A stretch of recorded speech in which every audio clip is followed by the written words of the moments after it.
It was a glittering evening at one of Manila's most exclusive charity galas. Crystal chandeliers sparkled above as the city's elite mingled in tailored suits and designer gowns.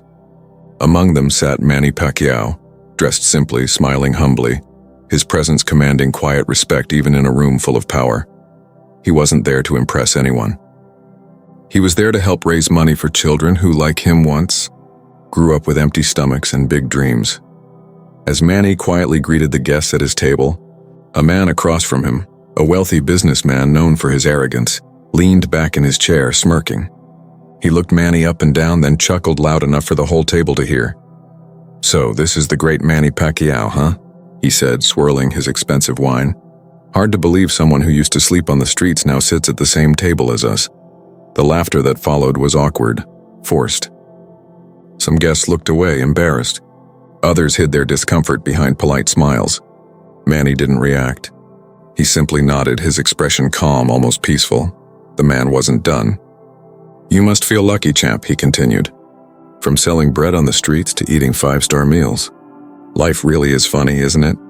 Manny's wife shifted uncomfortably beside him. His friends tensed up, ready to say something, but Manny gently placed his hand on the table, signaling them to stay silent.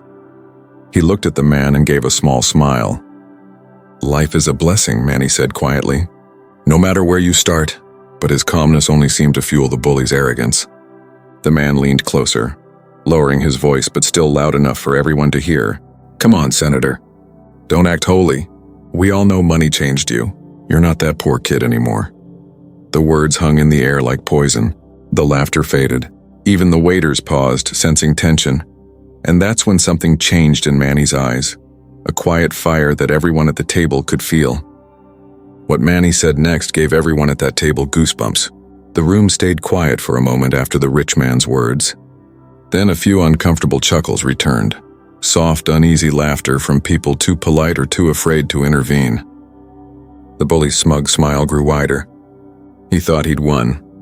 Manny, still seated, took a slow sip of water. His eyes were calm, but his silence spoke louder than any argument could. He'd faced far worse than words: punches, hunger, loss, pain. This was nothing compared to the battles he had already survived. But the bully mistook that silence for weakness. "So, tell me, Manny," the man continued, his voice dripping with mockery, "do you still remember how to live like the poor? Or do you only remember the rich life now?" A few guests shifted in their seats. Some whispered, "Why is he saying this?" Others pulled out their phones, not to record, but because they didn't know where else to look. The tension was thick enough to choke on. Manny gave a gentle smile, still showing no anger. "I remember everything," he said softly. "Every day of my life teaches me something." The bully raised an eyebrow. "Teaches you something?" he repeated with a smirk. "What could selling donuts or sleeping in a boxing gym possibly teach a man like you?" Manny's friend beside him clenched his fist under the table, but Manny calmly placed his hand on his shoulder. A quiet signal: "Let it go. I've handled bigger fights." The bully laughed again, now looking around for approval. "You see? This is what happens when luck finds the right person. Some people are just born to get lucky." Manny's wife glanced down, clearly hurt. She had seen this before. People mistaking his humility for weakness, his kindness for foolishness. But she also knew something others didn't. Manny's strength didn't need to shout. It waited for the perfect moment to speak. Meanwhile, the atmosphere around the table had changed completely. The laughter had died. The other guests now looked at Manny differently, not with pity but with quiet respect. They could sense something powerful building beneath his calm exterior. Finally, one of the guests, an older woman, couldn't take it anymore. "Sir," she said firmly, looking at the bully, "this is a charity event. We're here to help children, not insult someone who's done more for this country than any of us." The bully frowned. "Relax, ma'am. I'm just having fun," but his voice wavered slightly. The crowd's reaction wasn't what he expected. Manny finally looked him in the eyes. There was no anger there, just depth. "You think I was lucky?" Manny asked quietly. "Maybe I was. But luck doesn't wake you up at 4 a.m. to train. Luck doesn't keep fighting when your stomach is empty. Luck doesn't bleed, sweat, or cry for your dreams." The room went silent again. Even the clinking of glasses stopped. Manny's voice was calm, steady, and honest. The voice of a man who had lived every word. I didn't fight to become rich, he continued. I fought to survive. And when God blessed me with success, I used it to lift others, the same way I wished someone had lifted me when I was a child. Every guest was now listening, eyes fixed on him. The bully's smile had vanished completely. Manny leaned slightly forward. So yes, I remember what it's like to be poor. And I thank God for it, because it taught me respect and for every person, no matter how small, no matter how simple. It taught me that money doesn't make you better than anyone else. It just gives you the chance to help. A murmur of agreement rippled through the room. Heads nodded. The rich man shifted uncomfortably in his seat, his earlier confidence now gone. But Manny didn't stop there. His tone softened again, almost fatherly. I don't judge you, he said kindly. I just hope one day you'll see that helping others feels better than laughing at them. That final line landed like a punch. Not the kind thrown in a ring, but the kind that hit straight to the heart. The entire table sat frozen. Then slowly a few people began to clap. Within seconds, the whole hall erupted in applause. Genuine, emotional, thunderous. Even the waiters joined in. Manny didn't smile with pride. He simply bowed his head slightly and whispered, "To God be the glory." Have you ever been judged for where you came from? Tell me your story in the comments. We will never forget. Your past doesn't define your worth. As the applause slowly faded, Manny sat back in his chair, his expression thoughtful. He hadn't meant to make a scene, he had only spoken his truth. But those few moments of silence brought back a flood of memories. For a second, he wasn't in a glittering ballroom anymore. He was back on the dusty streets of General Santos City, barefoot, hungry, and chasing dreams the world said were impossible. He remembered being just a boy, no older than 10, walking door to door with a tray of bread and donuts. The sun burned his skin, his stomach ached, but he smiled anyway, hoping someone would buy a few pieces so he could bring home rice for dinner. Sometimes people slammed doors in his face. Sometimes they laughed. But every time he stumbled, a voice inside him whispered, "Don't stop. One day you'll make it." At night, he'd lie on a thin mat beside his mother and siblings, listening to his mother's quiet prayers. She never asked for riches, only for strength. And somehow those prayers became Manny's fuel. He could still hear her voice. "Anak, when life gets hard, remember, humility will take you farther than pride ever will." Those words echoed through him as he grew older, even when life seemed impossible. He started training in boxing gyms where he could barely afford gloves. Sometimes he fought for just a few pesos, enough to eat one decent meal. The gloves were too big, the ring was too small, but the fire inside him was unstoppable. He remembered the smell of sweat and dust, the sting of blood in his nose, the roar of the small crowd when he landed a lucky punch. Each fight was survival, not for fame, not for glory, but for his family. He remembered sending his first winnings home to his mother, who cried holding the few bills in her hands. "That's more than we've ever had," she whispered. "God is with you, Manny." The flashbacks came in waves, victories, losses, hunger, faith. He remembered sleeping on gym floors, training until his legs gave out, and dreaming that one day he'd wear the Philippine flag proudly on his shorts and make his country proud. And through every hardship, he never hated the people who looked down on him.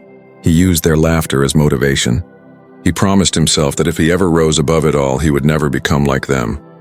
Back in the present, the memory faded. Manny blinked, the ballroom lights returning to focus. The bully was still there, now quiet, eyes lowered. The guests around the table were silent, waiting, sensing there was more to come. Manny looked up, his voice steady but softer than before. "You know," he said, "when I was young, people used to laugh at me too. They said I was too small, too poor, too weak to ever matter." He smiled faintly, almost nostalgic. "But I learned something. When people laugh at you, it's not always about you. Sometimes it's because they've forgotten what real struggle looks like. They don't know what it means to fight when you have nothing." A hush swept over the crowd again. Even the bully couldn't meet his eyes. Manny continued, his words carrying warmth and pain all at once. "I don't blame anyone who was born with comfort, but I do hope they understand that not everyone gets that blessing. And when we forget where we came from, or mock those who have less, we lose something more valuable than money." He paused, letting his words sink in. Character. That one word hit the room like thunder. Every person sitting there, from business leaders to celebrities, felt the weight of it. It wasn't just a story anymore. It was a mirror. Manny looked around the table, his gaze humble yet powerful. "We all came into this world with nothing," he said quietly, "and we'll all leave with nothing. The only thing that truly matters is how we treat people while we're here." A few people wiped their eyes. Even the servers stopped moving, frozen in the moment. Manny wasn't speaking as a champion now. He was speaking as a man who had seen both sides of life, the dirt floor and the marble hall.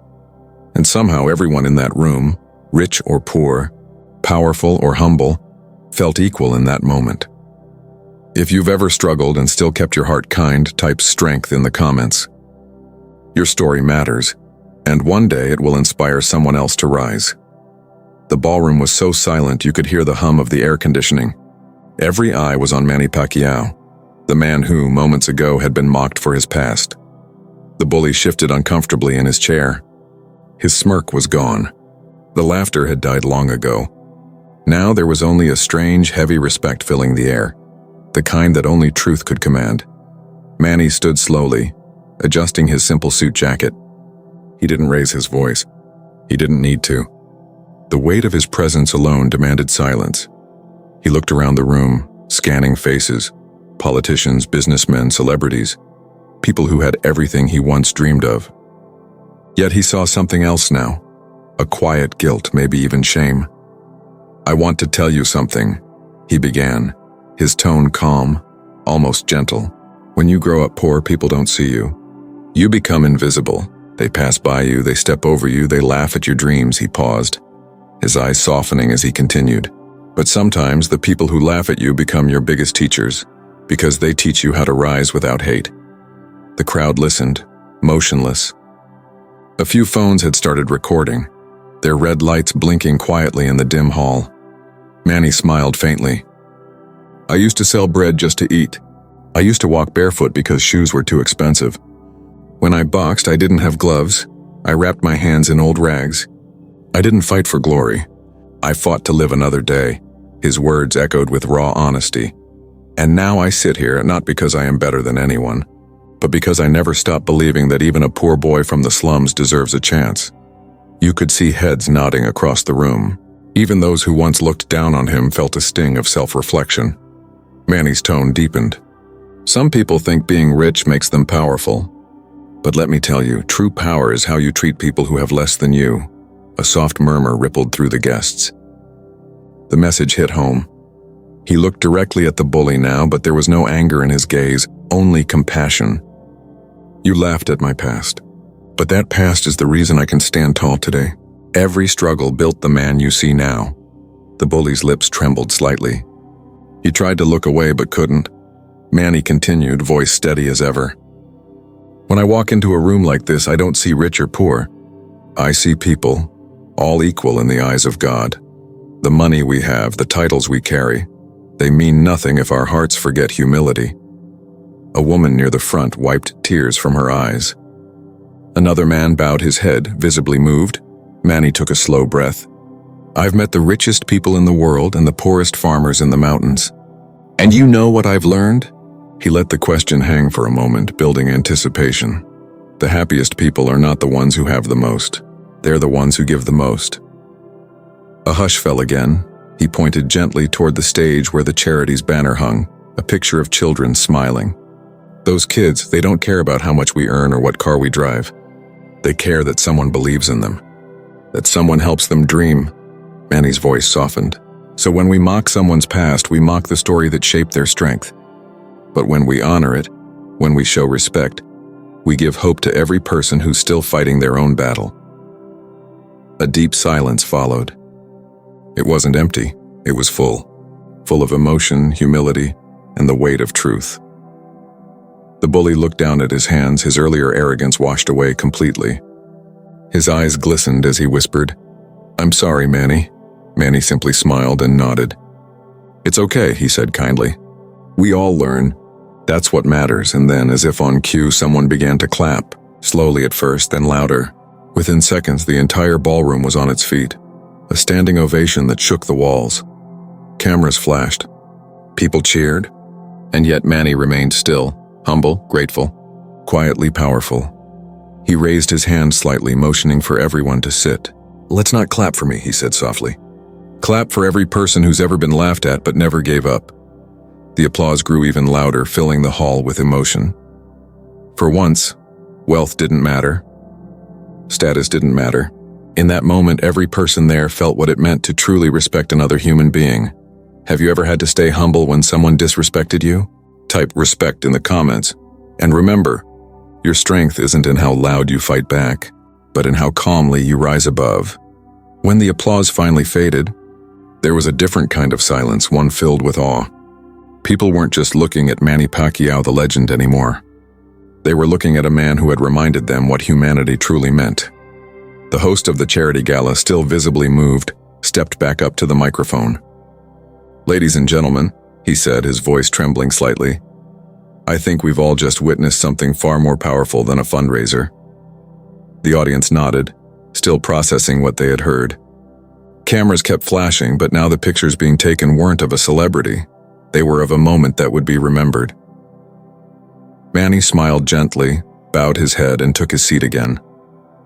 His wife reached for his hand beneath the table. "I'm proud of you," she whispered.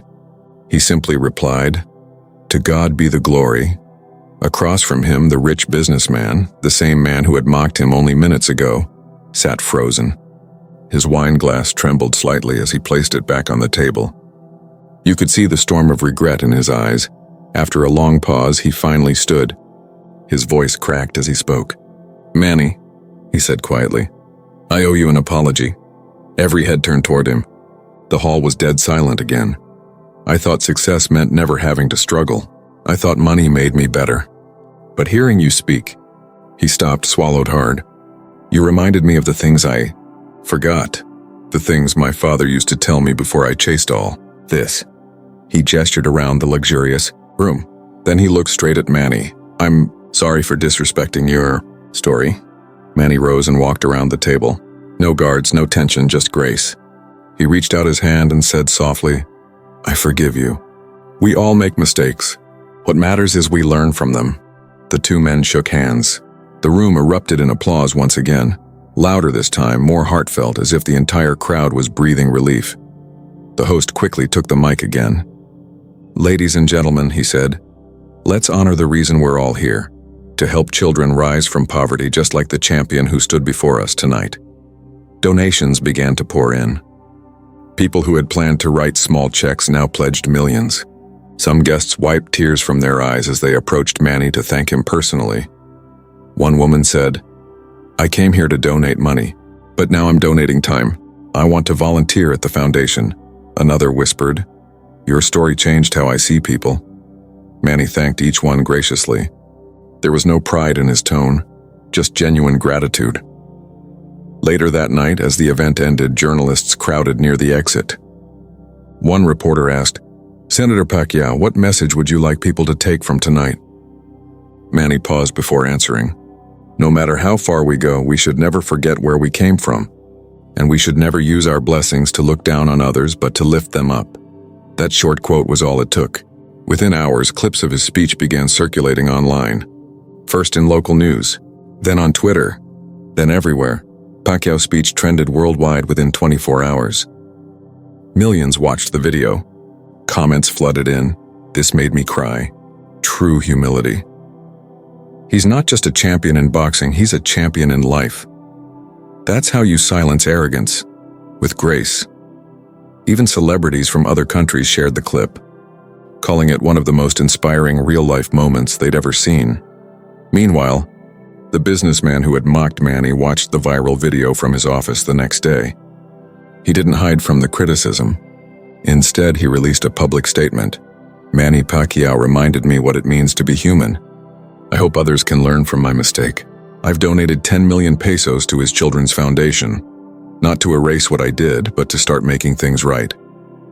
That confession shocked everyone. But Manny didn't boast.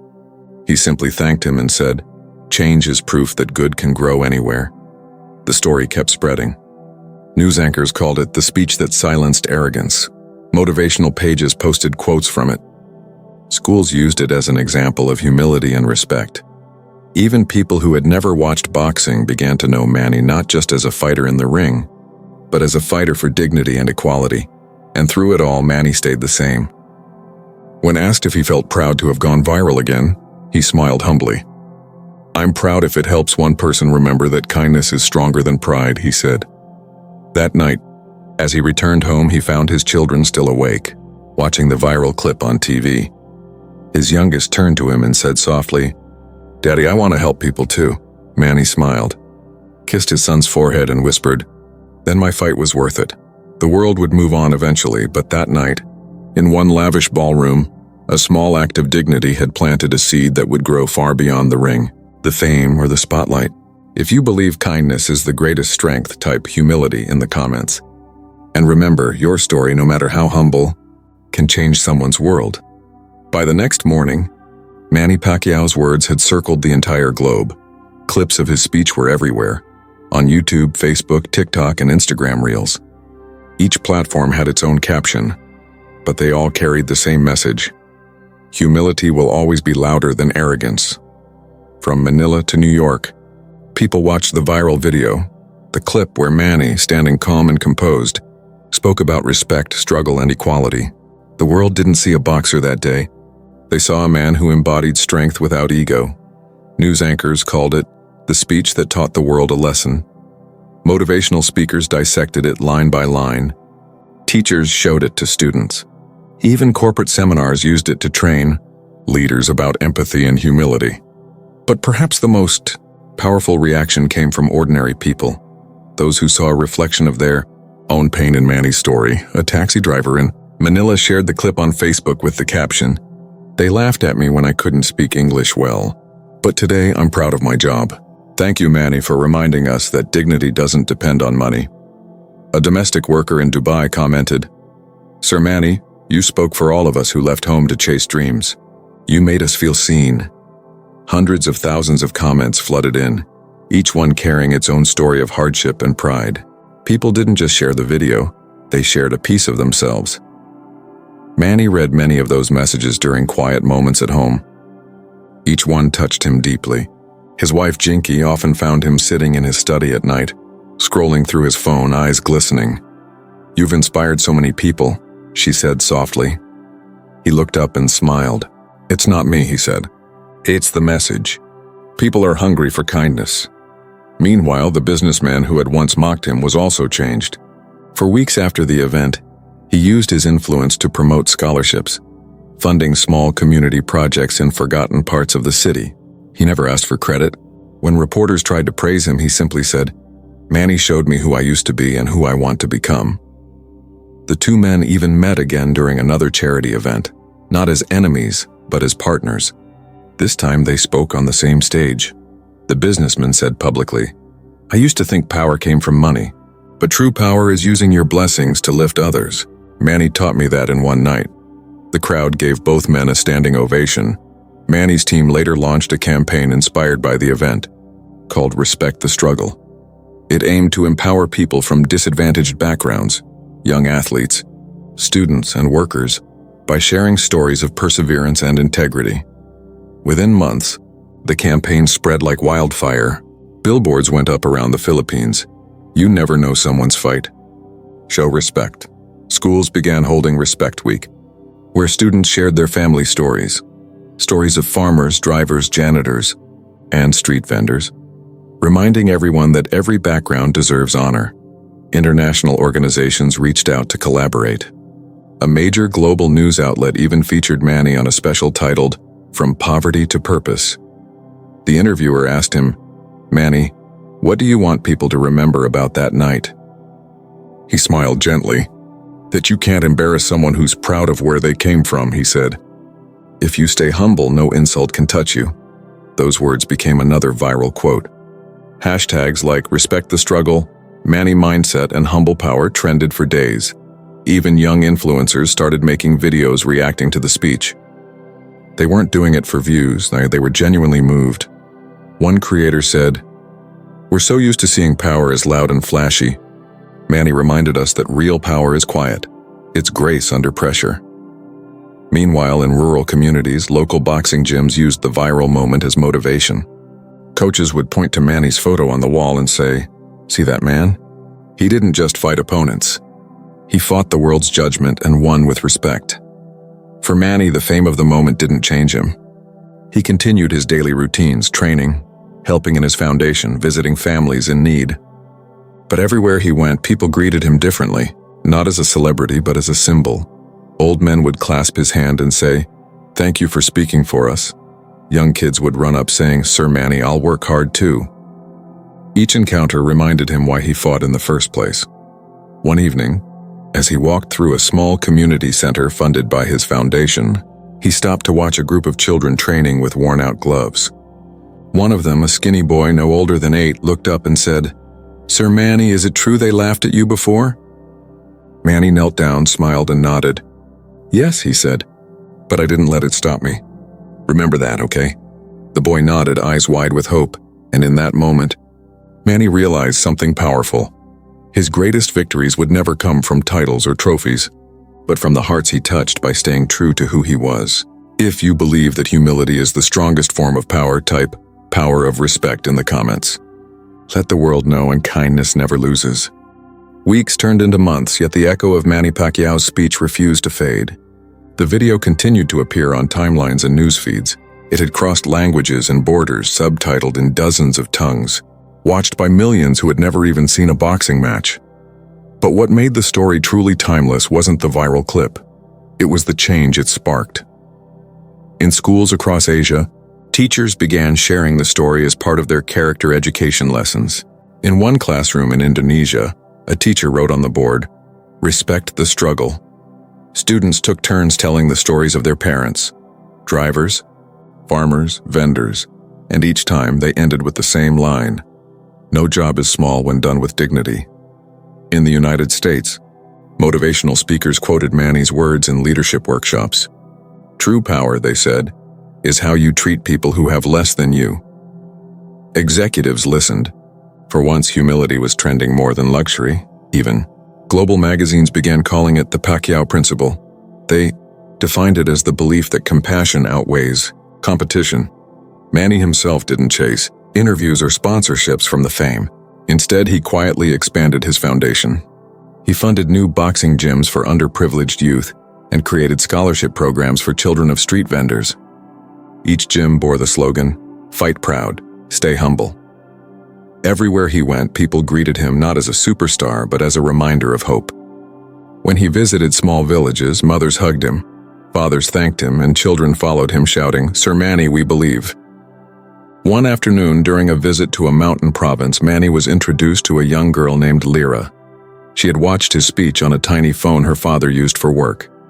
Tears filled her eyes as she told him, "They laughed at me because I sell fruits after school. But when I heard your story, I stopped being ashamed." Manny smiled and gently placed a hand on her shoulder. "Don't ever be ashamed of honest work," he said. "That's where true champions begin." Her words reminded him of himself, barefoot, hungry, but filled with dreams. And he realized the cycle had come full circle. The strength that once lifted him was now lifting others. Meanwhile, the rich businessman who had mocked him continued his quiet transformation. He sold one of his luxury cars and donated the money to build a children's learning center. He visited communities he had never cared about before. "I used to measure success by what I owned," he admitted during one visit. "Now I measure it by how many lives I can change." When reporters asked Manny about the man's transformation, he replied simply, "That's what respect can do. It doesn't shame people, it awakens them." Months later, an international organization invited Manny to speak at a global forum on equality and social justice. World leaders, activists, and athletes attended. He stood on stage, not in a suit of gold but in his simple barong Tagalog, and told the same story once more. The night he was mocked, and how forgiveness turned humiliation into healing. "The world is full of noise," he said, his voice firm yet humble. "People shout to prove who's stronger, richer, smarter. But real greatness is quiet. It's in the hands that lift, not the mouths that laugh." The entire hall rose to their feet in applause. Cameras flashed, but Manny only bowed his head, whispering the same words he always did. "To God be the glory." That speech too went viral, but this time the focus wasn't the moment. It was the movement. The Respect the Struggle campaign became a global initiative supported by athletes and artists worldwide. From small communities to massive arenas, people began celebrating stories of ordinary heroes. Janitors, farmers, nurses, single parents, proving that every life, no matter how humble, carries its own kind of greatness. In Manila, a mural was painted on a community wall. It showed a young Manny selling bread under the sun, and beside him, the older Manny raising his glove high. Beneath it were the words that had touched millions. You can't embarrass someone who's proud of where they came from. Every morning, children passed that mural on their way to school. They looked up, smiled, and walked a little taller. One evening, as the sun set over his hometown, Manny stood quietly by that very mural. He was older now, but the same warmth glowed in his eyes. Reporters surrounded him, asking about legacy, fame, and power. He answered softly, "Legacy isn't about how long people remember your name. It's about how many hearts remember your kindness." He paused, looking at the mural again. If my story helps one more person believe they can rise, that's already victory. As the cameras clicked, the light faded, but the message remained, etched not just on walls, but in the hearts of millions around the world. Because that night at the gala wasn't just a moment of humiliation turned into respect. It became a lesson that echoed across generations. Never laugh at someone's past. You might be laughing at the very roots of greatness. If you believe that no one should ever be judged by their past, type respect in the comments. Share this story with someone who needs a reminder that humility, not pride, makes a true champion.